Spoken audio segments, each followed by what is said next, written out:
ராஜேஷ்குமார் நாவல் ஒளிந்தாலும் விடமாட்டேன் அத்தியாயம் 14 தொடர்கிறது. இப்போ என்ன பண்ண போறீங்க? போலீஸில் கம்ப்ளைண்ட் தரப்போகிறேன். ஆனால் போலீஸ் எந்த அளவுக்கு ஆக்ஷன் எடுப்பாங்கன்னு எனக்கு தெரியல. கவலையோடு நெற்றியை கீறினான் சத்தியமூர்த்தி. சிலிடும் காற்றை கிழித்து கொண்டு 20 நிமிஷ பயணம். சிட்டி போலீஸ் ஸ்டேஷனில் அவனை இறக்கி விட்டு சென்றார் அந்த சேல்ஸ் ரெப்ரசன்டேட்டிவ். ஸ்டேஷனுக்குள் வேகமாக பிரவேசித்தான் சத்தியமூர்த்தி. டெலிஃபோனில் பேசிக்கொண்டிருந்த இன்ஸ்பெக்டர் அவனை உட்காரச் சொல்லி கையசைத்துவிட்டு தொடர்ந்து பேசிக் கொண்டிருந்தார். சில வினாடிகளில் ரிசீவரை சார்த்திவிட்டு நிமிர்ந்தார். என்ன வேணும்? தன்னை அறிமுகப்படுத்தி கொண்டு நெடுஞ்சாலை நடுவே நடந்த அசம்பாவிதத்தை விவரித்தான். பொறுமையாய் அவன் சொல்பவைகளை எல்லாம் காதில் வாங்கிய இன்ஸ்பெக்டர் குரலை வெளியிட்டார்.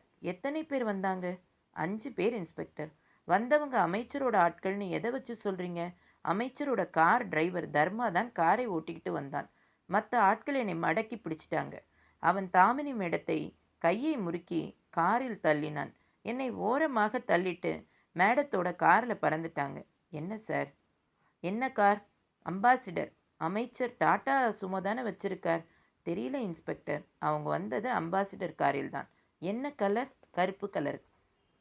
பெரிய இடத்து விவகாரம். எடுத்தோம் கவிழ்த்தோன்னு ஆக்ஷன் எடுக்க முடியாது.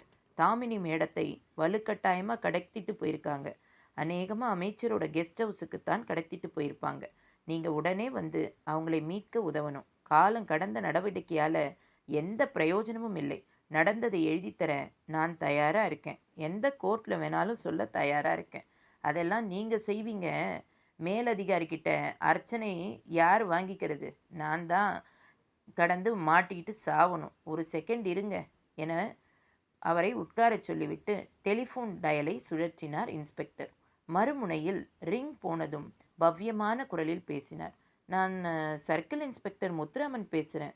மினிஸ்டர் ஐயா வீட்டில் இருக்காங்களா?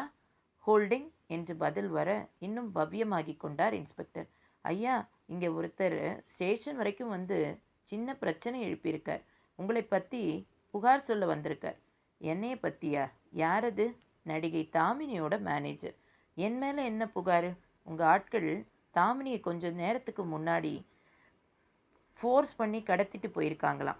புகார் தரத்துக்கு வந்திருக்கார். நடவடிக்கை எடுங்கன்னு சொல்கிறார். என்ன இது அநியாயமாக இருக்கே?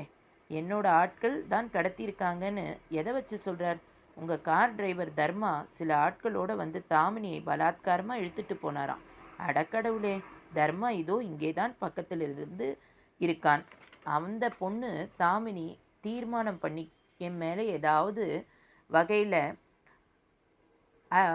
கம்ப்ளைண்ட் கொடுக்கணும்னு வச்சிருக்கு. ஒவ்வொரு காரியமும் பண்ணிக்கிட்டு இருக்கு. பத்திரிக்கையில் முதல்ல தேடிச்சு என்று சொல்லி கொண்டே போனார். நல்ல வேலை, ஆதாரம் இல்லாத செய்திகளை வெளியிட அவங்க ஒத்துக்கலை. இப்போ வேற வழி முயற்சி பண்ணி பார்க்குது. ஒரு வேளை எதிர்கட்சிக்காரங்க தூண்டுதலாக இருக்குமோ என்னவோ தெரியலை. இங்கேயே வந்து பண்ணினாலும் விசாரிச்சுட்டு போகலாம்.